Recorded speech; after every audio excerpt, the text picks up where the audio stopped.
There's never been a wide receiver quite like Larry Fitzgerald. A man with hands so reliable, it almost felt unfair. While other receivers made headlines for antics and ego, Fitz quietly built a legacy defined by loyalty, leadership, and impossible catches. But what isn't talked about is his upbringing, which challenged him in the harshest of ways possible. From being a ball boy and almost never playing football, losing his mother tragically while in college, he let his play do the talking. And because of that, he's often left out of the greatest wide receiver of all time conversation for some reason. And because of that, I believe is the most underrated wide receiver in NFL history. And this is the story of Larry Fitzgerald. Although he made his name in the low desert, Larry grew up far away in the land of 10,000 lakes. Born and raised in Minneapolis to Larry Sr. and Carol, two wildly different individuals who played a formative part in shaping their son's outstanding character. Well, his mom and I firmly always believed in the Barry Sanders way of football, and that is to act like you've been there. If you score a touchdown, that's what you're supposed to do, you know? Carol worked in healthcare and would often take the children to charity events or support groups on the weekends, lending them a unique perspective. It may have been tough to appreciate at the time, but it gave young Larry a more mature outlook on life. You kind of look at it as, oh, Mom, we got to go over here again today. And now looking back, I'm like, I'm so happy she made us do that, you know, because it became a part of our fiber. People that you befriend, you know, you get to know their children, and 2 or 3 years, you know, down the road, you know, they pass away. So at a young age, you know, I kind of had to learn how to deal with life and death. His father, Larry Sr., was a sports journalist in Minneapolis and therefore had plenty of connections in the city's professional sports scene. In fact, he got his son a job as a ball boy for the Minnesota Vikings, which allowed Larry Jr. to spend time around NFL greats like Chris Carter and Randy Moss, who took a liking to the ambitious young high schooler. You were the only member of this team who borrowed a car for prom from another member of this team. It was the coldest car out, and I had the courage to go ask him, and he kind of looked at me like, well, why are you asking me this? But in his way, he told me yes, and I'm one of the many charity cases that Randy looked out for. They even attended some of his games at Academy of Holy Angels, where Fitzgerald deservedly wore the #1 jersey, dominating on the field with his elite catch radius and ever-reliable hands. The wideout was named first-team All-State 2 years in a row and had dreams of making it to the NFL to play alongside all of the greats he had come to know on the Vikings. However, his dreams would stall as his grades were insufficient for the NCAA. This meant that Fitzgerald would have to redo portions of his junior year at Valley Forge Military Academy. Far from home, Larry struggled to adapt to his new environment. Eventually, though, he overcame the challenge and academically qualified to play D1 ball. He moved across the Keystone State and committed to the University of Pittsburgh. And truthfully, his ability on the field was never in doubt. Like his transition to the next level from high school to college, it was just so seamless for him. Nicely, has time to fire one deep. Fitzgerald open, a diving catch for a touchdown. Are you kidding me? There he is, folks. That's the guy. That is a true freshman. He logged 1,005 receiving yards for 12 touchdowns, winning the Panthers a bowl game in his debut season. Fitzgerald set a career high with 3 touchdowns in a single game against Virginia Tech, averaging 21 yards a reception in a monster performance. And while his first year made him a standout in the Big East Conference, Larry Fitzgerald's second season as a Panther made him a national sensation. 2 games of over 200 receiving yards against Toledo and Rutgers went a long way towards contributing his grand total of 1,672 yards, a tally that led the nation, as did his 22 touchdowns. He had become a force to be reckoned with at Pittsburgh, fighting through double and in some cases triple teams. Now he pulls it out further to the left and he's going to strike downfield. Oh my, what a catch by Fitzgerald. Oh, mercy, he's done it again. The man is remarkable. With his unparalleled contested catch ability, freakish catch radius, and tidy route running, He was a no-brainer for the Biletnikoff and Walter Camp Awards, a first-team unanimous All-American, and the runner-up for the Heisman Trophy. All of this to go with an amazing work ethic and a perfect character. Larry Fitzgerald Jr. was perhaps the best can't-miss prospect at the wide receiver position in NFL history, permitted to declare for the draft a year early due to his time at Valley Forge. And just as his life seemed to be coming together, he was facing an even bigger struggle off the field though. You see, Larry's mother, Carol, had lost a battle with breast cancer that she had been fighting since he was in 8th grade.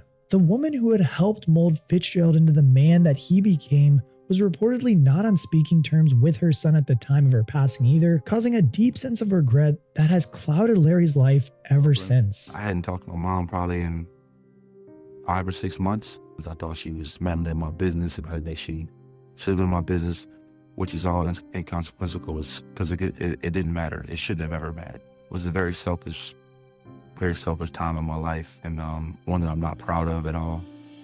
And I never got a chance to tell my mom goodbye or love her. Couldn't imagine me now having children, knowing that my child knew that I was sick. And just Sometimes I call the house just to hear her voice. Hi, you've reached the Fitzgerald. Leave a message after the beep. Hey Mom, this is Larry. I just wanted to let you know that I fulfilled the promise that you held me to. I wouldn't be able to do it without your love and support and all the values you taught me and Marcus growing up. There's still things that I hold near and dear to my heart, and I'm going to teach it to my boys as well. Love you. And with a chance to let her legacy live on as he entered a new stage in life, Larry Fitzgerald was selected 3rd overall by the Arizona Cardinals in the 2004 draft. Larry Fitzgerald doesn't always get great separation from defensive backs, plays fast enough but lacks sprinter speed, could be stronger and more physical, contained by the University of Miami sophomore year, played 2 years in college.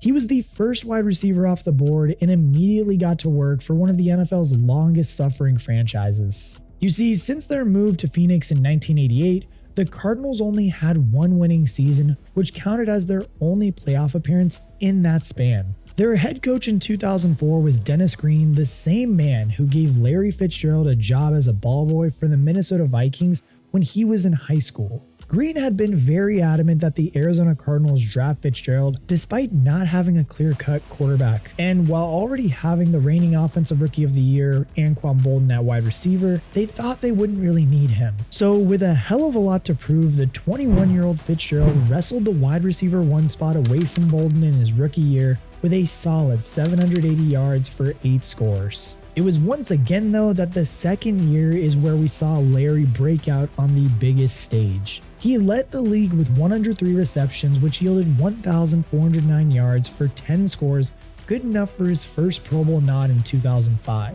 He caught a touchdown in 10 games over the course of the season, a display of consistency that would come to define his career. Despite Larry's best efforts, the Cardinals were hampered by one of the league's worst scoring defenses over his first 4 years in the league, and as a result, Arizona never got as much of a whiff of playoff football. Not to mention also that a hamstring injury saw him miss 3 games in 2006, so Larry Fitzgerald's 2007 season was a return to form as the Cardinals went 8-8, by far the best record since he had been there. And not only that too, but he put on an absolute show in the season finale against the Rams. Third quarter now, Warner finds Fitzgerald again. Back shoulder throw. Kurt Warner throws for 300 yards. He wants to keep that job. With those 11 receptions and 171 yards for 2 scores, it still wasn't enough to see them into the postseason. He did finish the year as a Pro Bowler with 1,409 yards and 10 more touchdowns, thanks to a veteran Kurt Warner finally proving some stability under center. And after running through 5 different quarterbacks in Fitzgerald's first 4 years in the league, it appeared they might have finally found the keys to success. 2008, though, would prove to be a career year for Fitz as part of one of the NFL's most explosive offenses. A stellar regular season saw him haul in 154 catches for 1,431 yards and 12 touchdowns, which was a league best, and saw him named first team All-Pro. They finished 9-7 for the first time in a decade, and they're off to the postseason. They'll play the Atlanta Falcons. But what truly made this season special was their 9-7 record, which saw Larry Fitzgerald enter his first NFL postseason where he didn't disappoint. Now at the Atlanta 42, they're going to keep it on the ground with James. It's a flea flicker. Warner going to throw deep. Near side going for Fitz. He's in double coverage. It doesn't matter. He caught it anyway. Touchdown Cardinals. You can't stop that guy.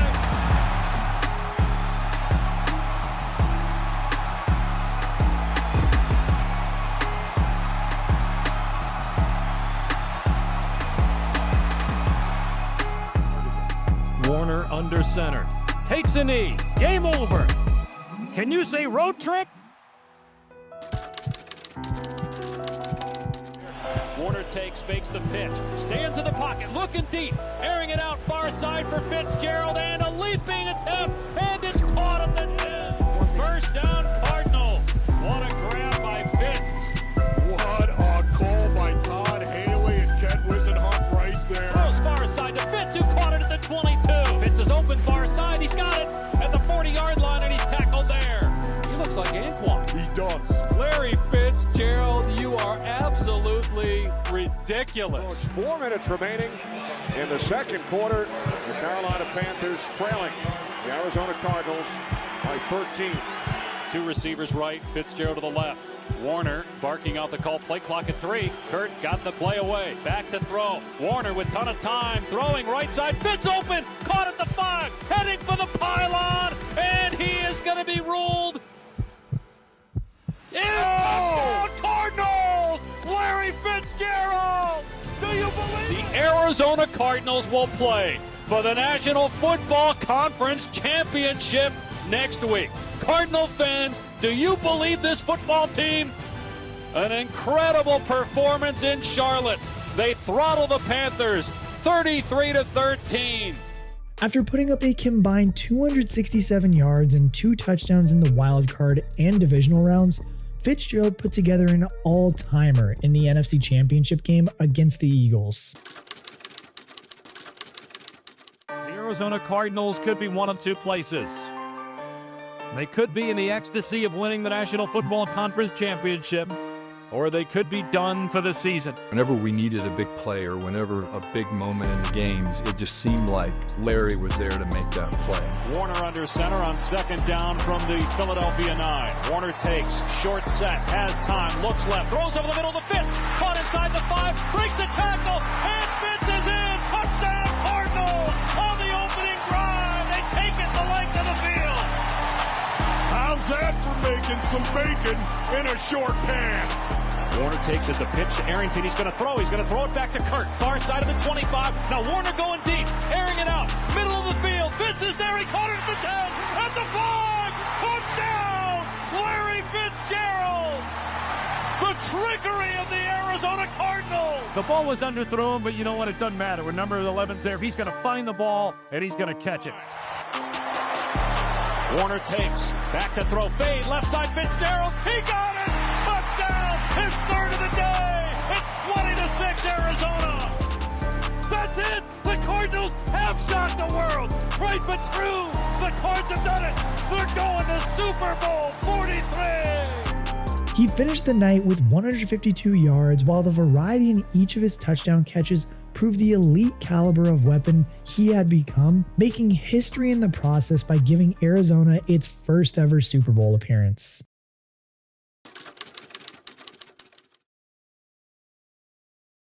And while he was stuffed for the entire first half of the biggest game of his life, the Cardinals worked their way to a Pittsburgh 2-yard line in the dying seconds of the first half. He's got Baldwin and Fitzgerald to the left. He's got Preston to the right. 18 seconds from the gun. Steelers show blitz. Here they come. He gets it away and it's picked off at the goal line. There's a flag thrown on the run back. James Harrison to run it back, and Harrison is past midfield. Harrison going down the sideline. Harrison still on his feet. Harrison is going to go all the way and waiting for the official to get there. Touchdown is signaled. While it was a devastating moment in the game, it is telling that Fitzgerald joined James Harrison at his own goal line, having run the entire length of the field to try and strip the ball. This was just a testament to his relentless drive, which would be plentiful rewarded in the second half. I knew I could catch James Harrison. When Harrison was at the 32-yard line, Fitzgerald was at the 20. He put on the Jets. You normally don't see guys run out of bounds, but that was his only way of getting around players because everyone was looking at the play as it was unfolding. And all I remember is Larry Fitzgerald running down the sideline. And I'm thinking he's going to tackle him. Larry makes one of the all-time Super Bowl plays if Antrell Roll's not standing in the white. After going down 20-7, Larry Legend came to life, helping the Cardinals march downfield before catching, you guessed it, a jump ball in the end zone, the type that Fitz came down with every single time. A safety brought the score to 20-16, with momentum firmly swinging in Arizona's favor as they took over from their own 36 with just under 3 minutes remaining. Cardinals moving left to right. 2nd and 10. Warner has time. Fitzgerald into Steeler territory. 30, 20, 10. Arizona has the lead. Never seen Larry run that fast. You gotta be kidding me! He turned upfield and ran it home! Cardinals lead Super Bowl 43 with 2:37 to go. In one of the most iconic plays in Super Bowl history, it gave Arizona their first lead of the game.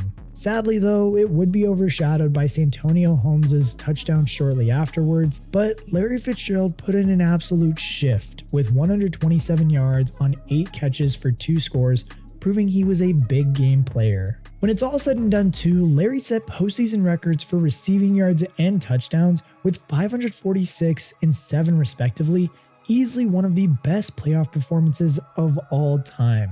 And yes, although they did come up short, Warner and Fitz ran it back in 2010, improving to a 10-6 record for a second straight playoff appearance, where Larry once again led the league with 13 receiving touchdowns, remaining the go-to guy in Phoenix. And in the wildcard game, when Charles Woodson stripped the ball off of him early in the second quarter to completely shift the momentum in the visitors' favor, Fitz responded with another unreal game. He went on to score 2 touchdowns on the night, leaving Woodson in the dust on both plays to help the Cardinals advance the divisional round in overtime. And while Larry was unable to conjure up any magic against the Saints and Kurt Warner retired shortly thereafter, he remained a stalwart for the franchise as it moved into uncertain times. You see, despite a serious team fall-off in 2010, Larry saw the most targets in the league that year, racking up over 1,100 yards and another Pro Bowl on a 5-11 team that had 3 different starting quarterbacks. The Cardinals were slightly better at 8-8 in 2011 as Fitz remained the wide receiver 1, registering the highest yards per reception of his career with 17.6, narrowly missing out on the postseason, but 1,411 yards and a second-team All-Pro nod was nothing to scoff at. And really, between 2012 and 2014, that's when the quarterback room finally caught up to Fitzgerald. He really did kind of have a dip in production and was really just struggling to find the identity with all the new quarterbacks they were having. An underwhelming supporting cast couldn't be saved by a trade for Carson Palmer, who proved to be inconsistent under center. As Larry was entering his 30s, he was adjusting to his game to lean less on his natural athleticism and more on his strong hands and route running, but statistical lows in 2014 suggested Fitzgerald might be entering the twilight of his career. But in 2015, Palmer and Fitz hit their stride, leading the way for a Cardinals team that dominated the NFC West. Fitzgerald hit over 1,200 yards in the regular season in what proved to be a career renaissance for the 32-year-old. And in vintage Larry Fitzgerald fashion, he showed out in the playoffs with an iconic performance in the divisional round against the Packers. Green Bay did force overtime in very dramatic fashion after a drawn-out back-and-forth game, and on the first play of the extra period, Fitz took the ball 75 yards to the Packers' 5 in an electric play that all but ended the game. Then, when it mattered most, the entire stadium knew exactly where the ball was going. And it's a pitch to Fitz, running straight ahead into the end zone. The shovel pass for the touchdown of the win. The Cardinals advance to the NFC Championship game in one of the craziest games ever. They did lose pretty handedly to Carolina before Fitz continued to play at a Pro Bowl level in the next 2 seasons, remaining the team's wide receiver 1 through his mid-30s in the face of continued turmoil in the quarterback room. He let his contract run out in 2020 and quietly walked away from the game at the age of 37, ending a career that is rivaled by few others but forgotten by the masses. Like Larry Fitzgerald is an 11-time Pro Bowler and sits behind only Jerry Rice in career receptions and receiving yards, with jarringly inconsistent quarterback play across his 17 seasons in the league. Not to mention also that he only has 29 drops on the 2,300 times he was targeted in his career, one of the safest pairs of hands out there. And truthfully, beyond the numbers, Larry's humility and professionalism saw him stand by the organization's side through tough times, a testament to how well-rounded his character is, which is evident in his impact off the field.